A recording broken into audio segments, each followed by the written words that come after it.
Good morning, everybody, and welcome to the Ask Weldon Show, episode 163.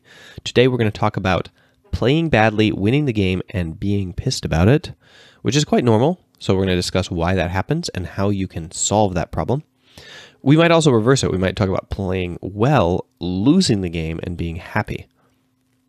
Now that I've said both of those things, you probably understand the problem here.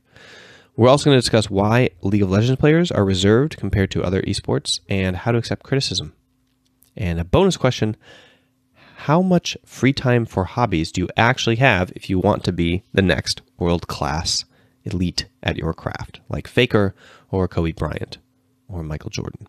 Okay, welcome to the show today. My name is Weldon, and this is the Ask Weldon Show, where you ask me questions about sports psychology, performance, high performance, esport, League of Legends, pretty much anything within my wheelhouse. I'm a sports psychology trainer who's been working in professional electronic sport for a number of years, and that about sums it up. You can ask questions to me via Anchor, anchor.fm/Weldon Green. It's a little app you install on your phone. You just press the call-in button and talk on your phone, and voila, it just sends it right to me, and I play it on the show.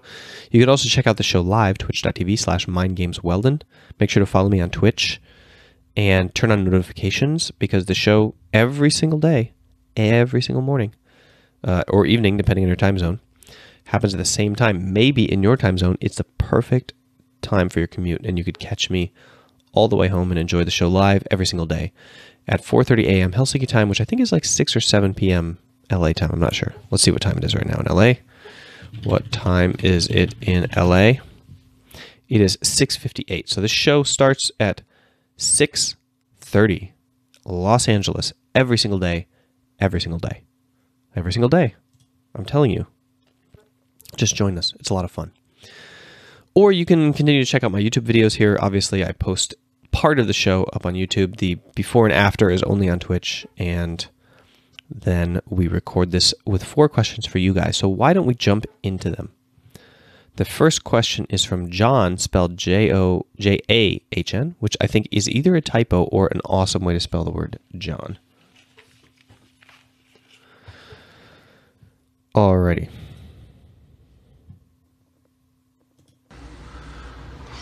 So why do you think that League players, for the most part, are so reserved from a personality standpoint? Why aren't they so aggressive? Like, why do they not show very much drive to like beat someone who's beaten them, or like shit talk from like a not wholesome standpoint, for like just show like that they're competing and that they want to win? Like, why are they so respectful from like that kind of standpoint? My question is, how do I learn? Sorry about the autoplay there into the second question. All right, so why are League of Legends players reserved compared to other esports? Okay, I think there's a couple of reasons for this. I think, first of all, the governing authority of League of Legends is much more heavy-handed than other esports. So you have League of Legends, and they've had a much tighter kind of influence on pros than Steam, or places like the fighting game community, which is completely grassroots and has nothing to do with the publisher, right?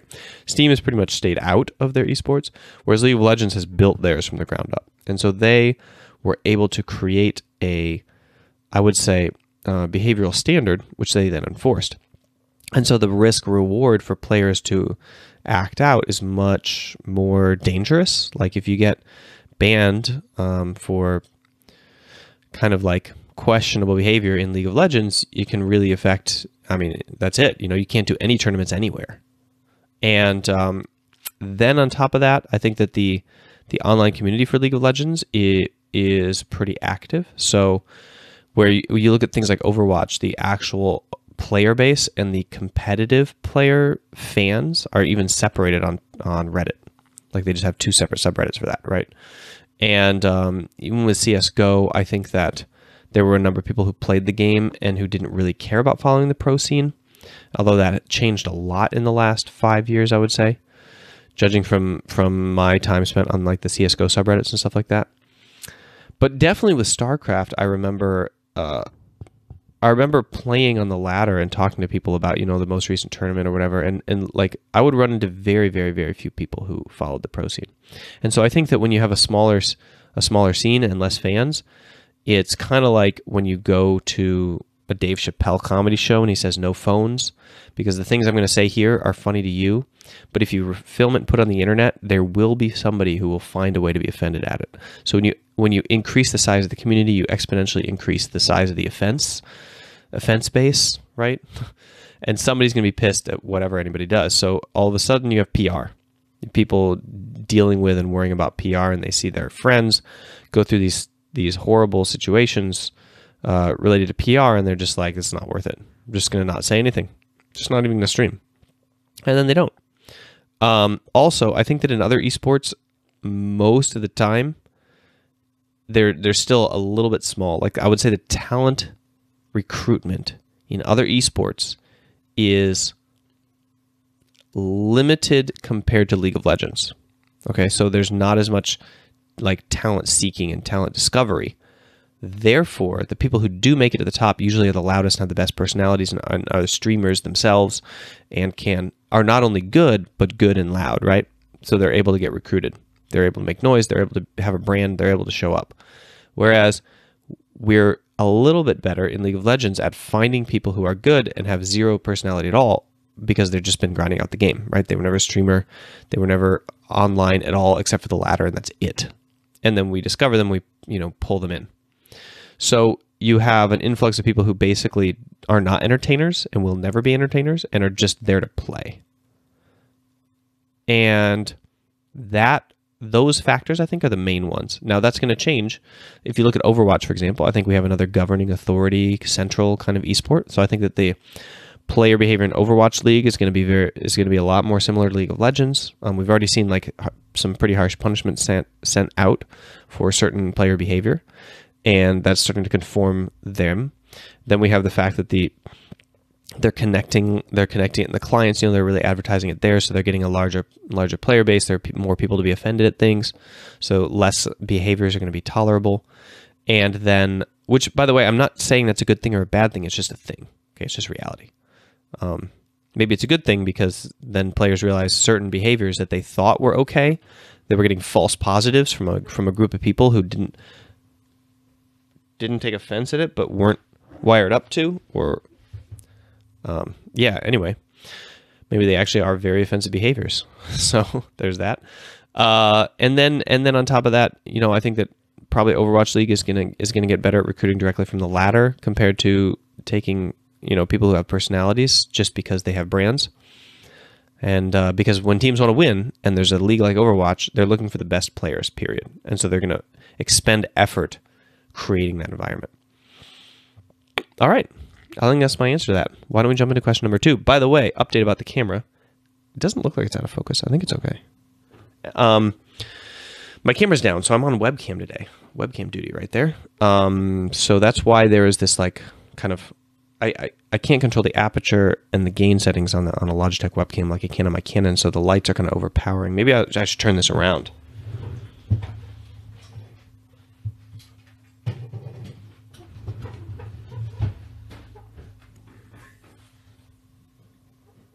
Yeah, it's a little bit better.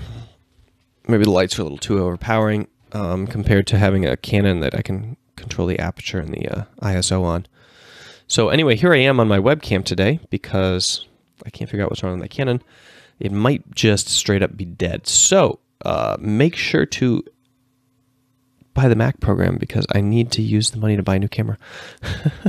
Actually, I'm not using that money to buy a new camera. Unfortunately, I'm using that money to program the new Mac program.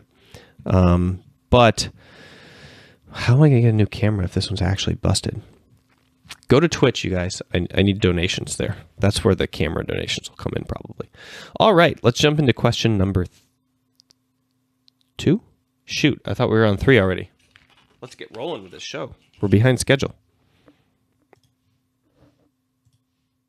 Well, so I have a question about criticism, because League of Legends is a very active community, and you often get to talk to higher level players or even players at your same rank, and they can give you advice and they criticize your play.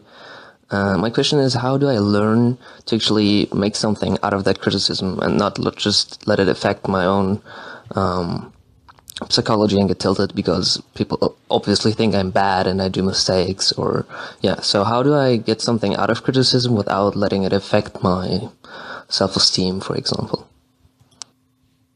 All right, fantastic question. And a very challenging one, I would say, because the answer is not that easy. The answer is that you have to have the self-esteem to not let it affect you. Like the easiest answer is to be so sure and confident of yourself that you, it just doesn't affect you. And a lot of that comes from parenting. Honestly, once you're at the state that you're at, it's a little more challenging to kind of like push on that. But there's a couple things you can do. First off, you need to get really good at self-talk. Okay, if you don't have a support network, if you don't have like a significant other, like a spouse or a sister or a brother or like a deep best friend that you were talking about these concepts of identity and self-worth with, then you need to get really good at self-talk. So you should work at seeing and hearing the narrative in your head, like what it says and what it is. So for example, like, okay, pay attention to what you're telling yourself right now. This person's talking to you and what emotions are coming up and why are you pissed? Like, why are you annoyed at yourself? And what are you telling yourself? Are you telling yourself you're bad? Are you telling yourself you're bad temporarily? Are you telling yourself like, right? So get really good at that reflective process of understanding what kind of like attack you're doing on your own identity. Then get really good at stopping those thoughts. And the way that I do that is with mantras. I have two main ones that I use, and that is, I might not be good enough today, but that doesn't mean I won't be good enough someday. And that's from this YouTube video that I watch pretty much on repeat. And it's the one about the guy who did yoga to learn to walk again.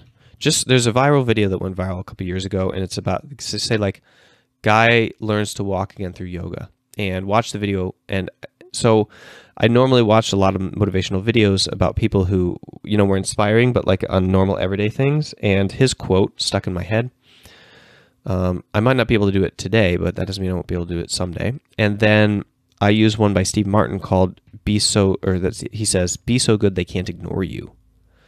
And I use those mantras to interrupt my self-talk and give myself the gumption to continue to go and to define myself by my future and current aspirations, right? So instead of defining myself, those quotes essentially, instead of defining myself by my output now, they define myself by my effort now.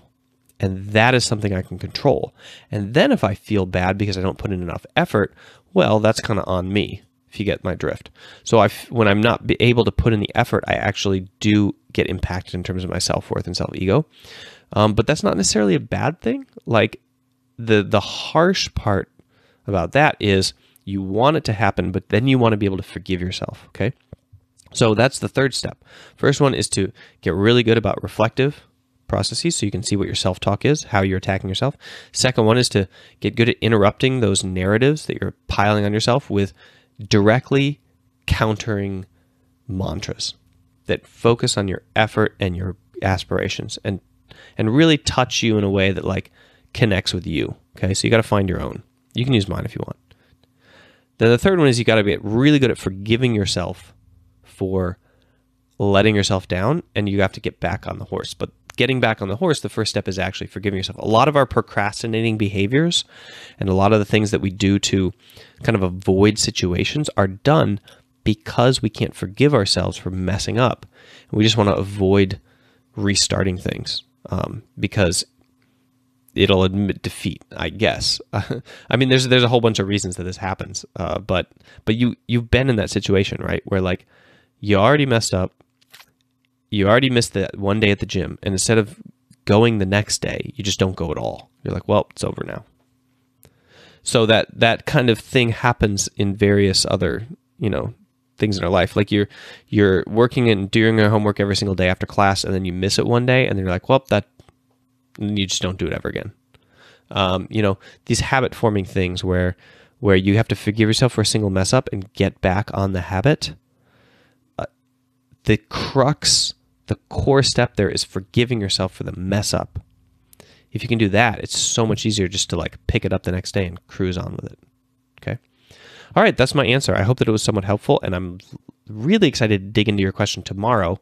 Joshua here asked a 2-part question, and his second question is just as interesting as the first one, but I'm putting it off to tomorrow's show, and so we're going to move on to Thomas's question.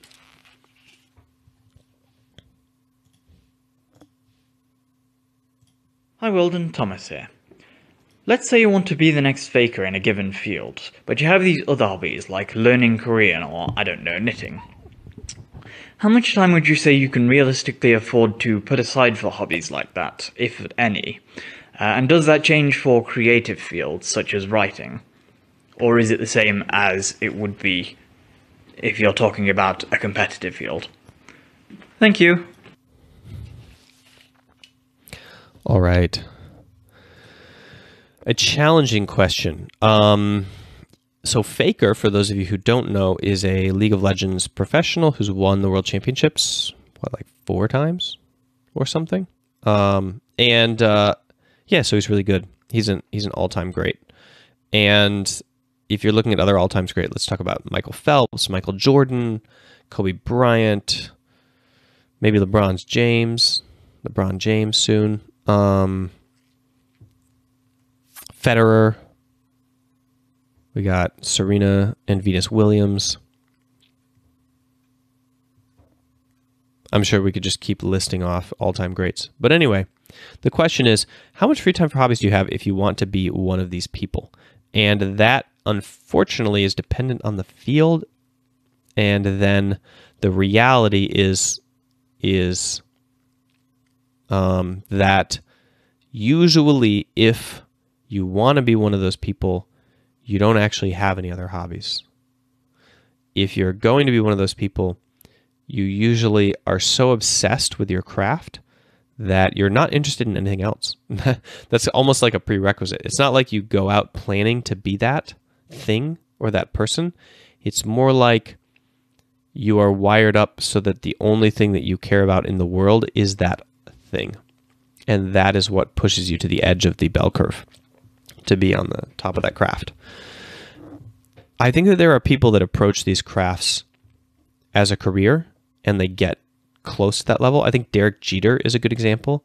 I think that maybe when he was inspired and passionate about baseball, he became one of the greats because of that. And then I think he got really good at balance and approaching it as a self-improvement, self-mastery kind of trait.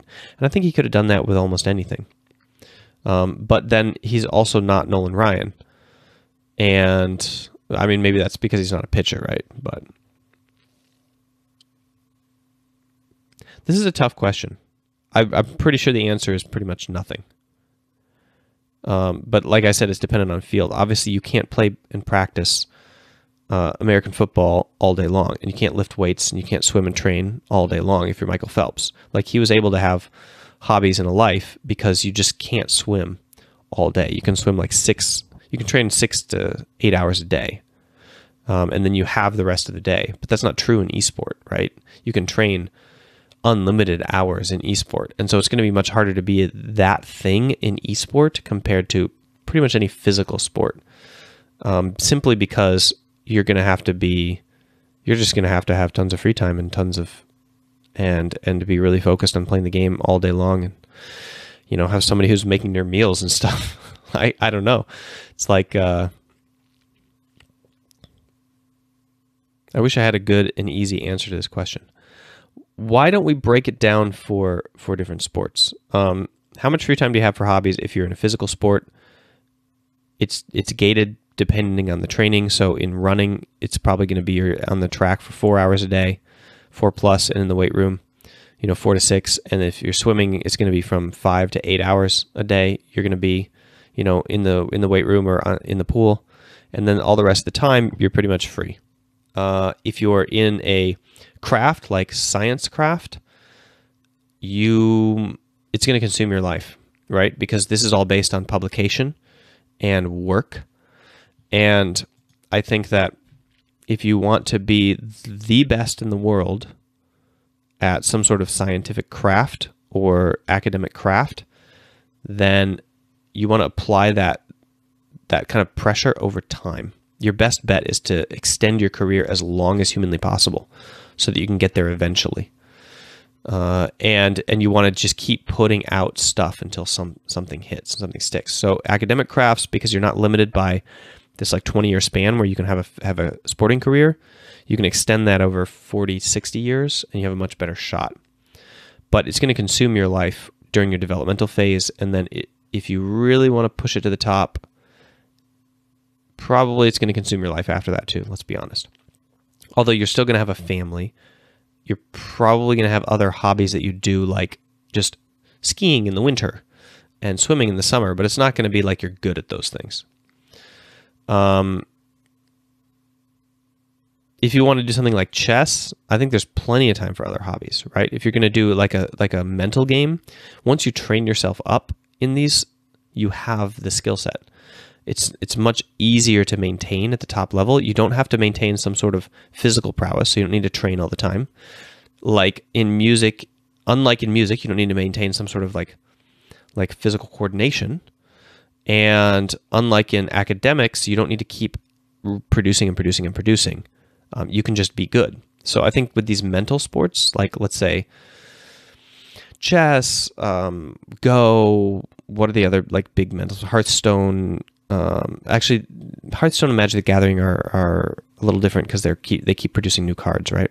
So that's unfortunate. And memorizing all the cards is a big part of being good at those. So so you're much better off in chess or things like that if you can pursue them. Card games. And then we have like blackjack, right? And then we have the esports. So I think that right now, you're going to have a tough time to have any other hobby at all if you want to be an all-time great in esport. But I think that's going to change. I think that we're going to get better at our training systems, and we're going to realize that there's like a fall off to training, more than 8 to 10 hours a day in terms of your intensity and what you can learn. And I think people will be able to train better in the future compared to now. And so I think that will change. But you definitely have less free time for hobbies if you want to be Faker in a video game, if you want to be the greatest of all time in a video game, than pretty much anything else right now.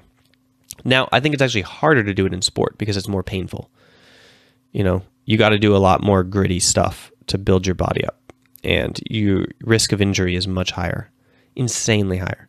So it's actually harder to pull off in sport. But I think, the window of opportunity is narrower. You have less control over whether or not you are Faker in esport than in traditional sport. And that's reflected also by the amount of people who go pro. It's actually harder to go pro in esport right now than it is to go pro in basketball. Like there's more people who play basketball who go pro. And so you look at the people who play basketball at the amateur level and the people who go pro, and the percentage is higher of that population than people who play video games and go pro, if that makes sense. All right. Very good question and a very rambling answer. I tried to tackle probably too much with that answer, but gave a little insight into essentially the process of mastering the bell curve. Also, like I said, I don't think you're even going to be there if you have other hobbies. You're not going to want to do other hobbies if you are the person who's going to be Faker. You're just going to be so obsessed with the sport that you're not going to be doing anything else. So I would say do a lot of soul searching and self-awareness seeking if you want to do other hobbies, because the reality is probably that you don't want the other things badly enough. So you should just relax and have fun instead. All right.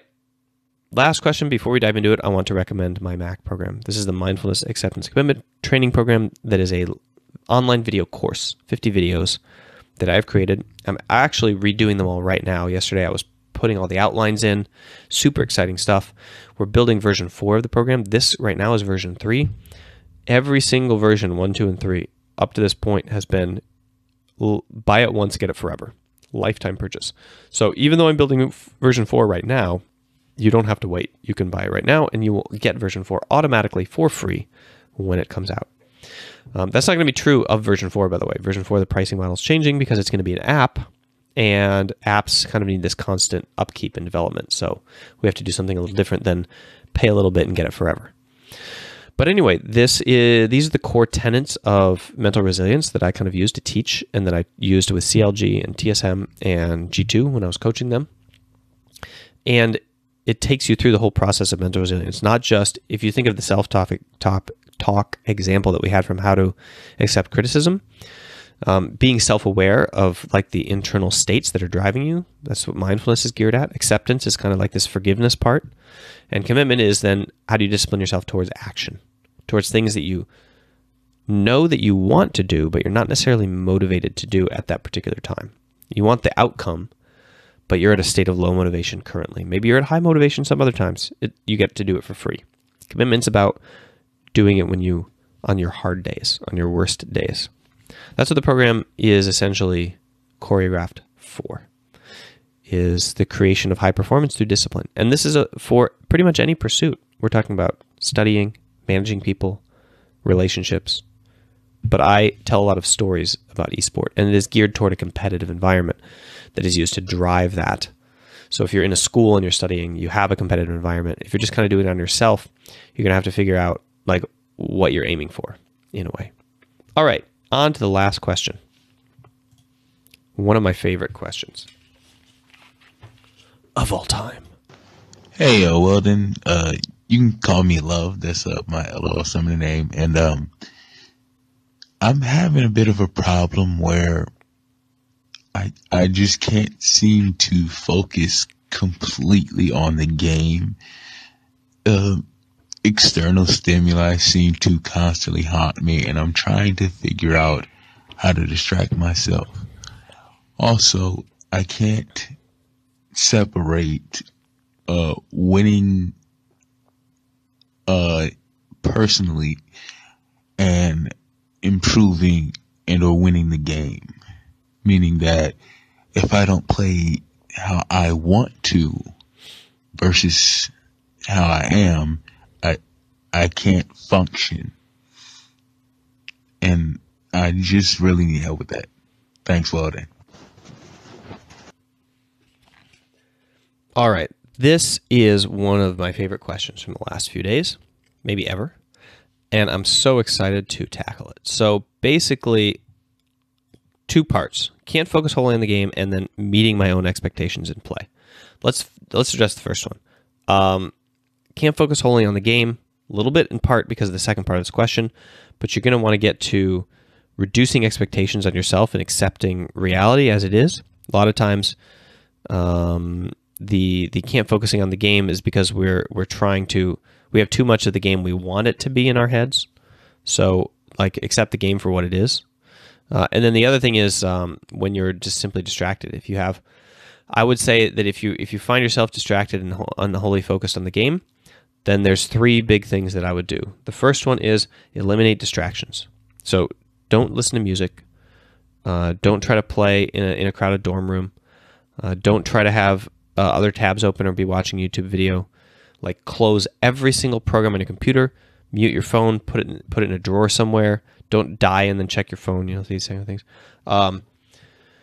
Shut the door to your room. Pick a time when there's silence in the world, like 6 a.m. Or like 1 a.m. and play then. Secondly, one of the things you want to do is you want to work on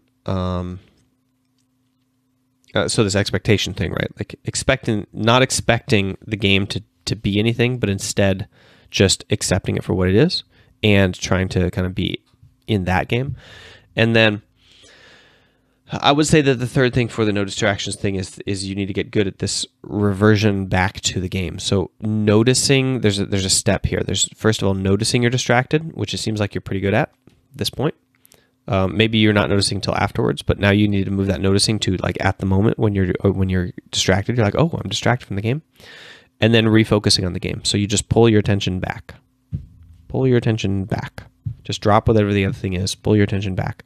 The thing you want to get good at is the pulling your attention back thing, not the holding of your attention. I don't care if your attention stays in the game for 7 seconds or 7 minutes. It's irrelevant to me. It doesn't show anything about strength. It just shows what kind of day you're having. You're either having a very distracting day, you're having a very undistracting day. Great. The part that you need to get good at is the pulling your attention back part. And the third thing I would do, because that expectations thing didn't count, that's for the second part of the question, is I would square away more stuff at the beginning of the game. So one of the reasons that we become distracted from things is because they're unimportant. And our brain is not confused by us telling us that this is important. Like if you say, this game's really important to me, your brain's like, yeah, but you just played one of these games and you're playing one now and you're about to play another one, and that makes 6 for today, and we're going to spam it all day tomorrow too. So is this particular game right now actually important? I don't think so. Nobody's watching us. Like just these 9 people. And I don't care about them because I'm making myself not care about them because the game's not going well. So your brain is not confused by the fact that you want this game to be important. Like it's telling you reality. Your brain is like, I don't give a crap because we're spamming. So you need to set aside time before the game to kind of clear your mind and prepare to play. Lay that welcome mat out. Be like, okay, this next game, I'm going to queue up. Okay, why am I queuing up? What is my goal here? What are my ambitions for this next game? Do some visualization if you want. Watch some VODs of your previous play. Be like, okay, these are the things I'm sucking at. This is what I need to work on. Think about, build up the expectations of yourself for the game. The things that I just said to get over with, right, and destroy and get rid of. I want you to isolate this game in time, and I want you to make it important. And to do that, you have to isolate it in time. You can't just auto queue up for the next game, and you can't just run back from class and throw it into queue while you're undressing, right? Like take your coat off, take your hat off, put your backpack away, clear the room, clear the desk, shut everything off in the computer, have a routine, a process, just the environment up. Think about the game you're about to play. Treat it almost like a religion, treat it like you're going into a temple. Your brain will start to see importance in what you're doing, and it will start to put the same weight on the attention of this thing as you are putting on it emotionally. Okay? Second part of this question, meeting your own expectations in play. Okay, so this is about playing badly, winning the game, and feeling crappy. Or playing well, losing the game, and being really happy. It is truth. It is reality. It is a fact that it is the things that we kind of like place on ourselves that is how you achieve your goals that is more important than what you achieve. More important than winning is how you win. And I meet a lot of pros who say things, silly things like, I just want to win. Like, so the only thing that's important to me is winning. And so I first of all, I know that this is BS. So I challenge it and I say, okay, what is one of your goals for the year? And they're like, oh, I want to go to Worlds, right? I'm like, okay, congratulations. You have a substitution spot on a Worlds team, and now you're going to go to Worlds. You're not going to play a single game. They're like, oh, but I want to go to Worlds and I want to play a game. I'm like, okay, congratulations. You went to Worlds and you inted every single game and you lost every single game for your team, and you went out in group stages and they all played well and you played really badly and you cost them every single match. They're like, oh, no, I want to go to Worlds and I want to shine. I want to dominate. Ah, okay. So you don't have an achievement goal that where you tick something off. You have a how you do it goal. You have a goal which is based on the quality of the action, not the definition of the action, right? How you do things matters. It is our value, right? So playing a game well is more important to us than winning a game. Playing a game badly is more harmful to us and is not erased by the fact that we won the game because we feel like we didn't contribute to the victory. That is inescapable. It's not going to be like, and I don't want you to be like the person who says, well, it's fine that I played horribly because at least we won the game and now everything is okay. Like winning is all that matters. That's a bad mindset, right? Winning is all that matters, and you already are not wired up that way. Like you're already saying, like, I win the game and I'm just annoyed. So that's good. Let's rely on that system. Let's lean into that frustration, okay? How you play is more important than the result of the match. And therefore, you need to hook up values, right? But I need you to choose values about how you play that are within your control. You cannot control whether or not your opponent is better or worse than you on the online ladder. Okay, so you need to give up that one.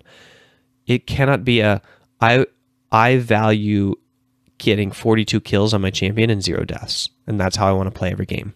That is impossible, because you're going to be matched half the time against somebody who's going to crush you in lane, and you're going to be matched half the time against somebody who's going to get crushed by you in lane. Okay? That is the goal of the League of Legends matchmaking system. Actually, that's not true. They want to match you a little bit more with people that you're going to crush, so you're happier.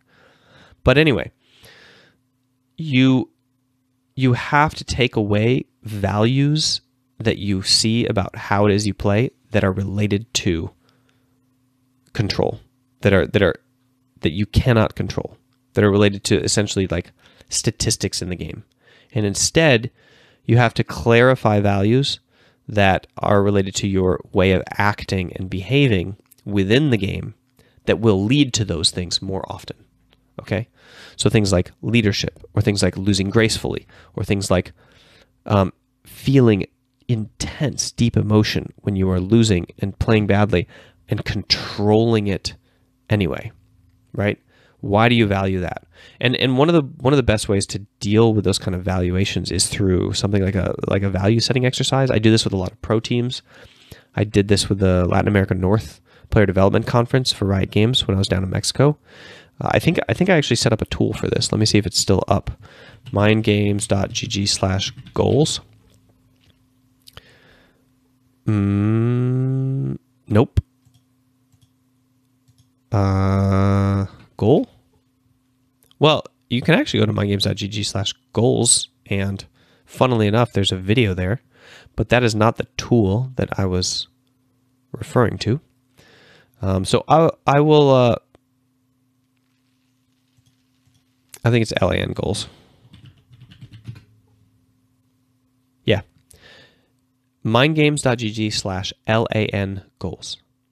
And there you will find a short little worksheet that takes you through storytelling, telling yourself the story of your career and your life, and in an effort to essentially abstract values that you can use to drive your play that are not game variables that you cannot control, but things that you can control about how you want to do your esport life, I would say. And if you can control those values, then you can go into the game and it can be disassociated from winning and losing, and you can fulfill those values. You can be either proud or disappointed in yourself based on something that you have 100% control over. And that is the ambition. That is the ambition there, is to, my value is to play aggressively, okay? So if you lose, you can be like, well, I went down fighting. I went down in a fire. I didn't like passively just cry myself out of this game. Things like that, right? Associate your playing identity with those controllable values, and you will find your way to play games well, no matter what situation you're in. Thank you so much for the question. That's the end of the show today. I'm going to immediately jump into Twitch chat, finish off their questions, and then run to the gym. Remember that if you want to join that community of live viewers, you can come right now to twitch.tv/mindgamesweldon. Right now, actually, you're probably catching this video after it's too late, but you can come tomorrow at 6:30 p.m. Los Angeles time, and that is when the show will start every single day. And what else? Make sure to check out the Mac program.